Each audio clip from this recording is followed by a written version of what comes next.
আমাদের হাতে দেখতে পাচ্ছেন কাঠের গাড়িতে ভাঙানো 100% ঘানি ভাঙানো কোল্ড প্রেস খাঁটি সরিষার তেল, এবং এইটা কিন্তু ফিল্টারিং করা, মানে সবচেয়ে ভালো যে ফিল্টারিংটা, এই ফিল্টারিং এর মাধ্যমে তেলটা ফিল্টার হয়ে তারপর আপনার তেলটা আপনাদের হাতে যাচ্ছে।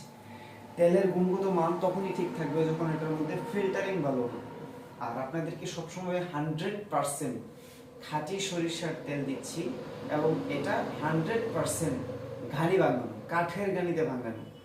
তো আজে বাজে তেল না খেয়ে আপনারা, সয়াবিন তেল না খেয়ে আপনারা খাঁটি সরিষার তেল আপনাদের রান্নাতে অ্যাড করুন। খাবারের স্বাদ দ্বিগুণ বাড়বে, পাশাপাশি আপনাদের সুস্থতাও ঠিক থাকবে, গ্যাস দূর হবে, গ্যাস্ট্রিক হবে না। যারা এর চেয়ে ভালো তেল খেতে চান তাদের জন্য অবশ্যই কোকোনাট অয়েল অথবা অলিভ অয়েল খেতে পারেন, কিন্তু স্বাস্থ্যসম্মত দিক বিবেচনা করলে, প্রাইসের দিকে বিবেচনা করলে সয়াবিন না খেয়ে কিছু টাকা বাড়িয়ে আপনি কিন্তু আপনার পরিবারের জন্য স্বাস্থ্যসম্মত কাঠের গাড়িতে বানানো কোল্ড প্রেস খাঁটি সরিষার তেল নিতে পারেন। সবাই ভালো থাকবেন।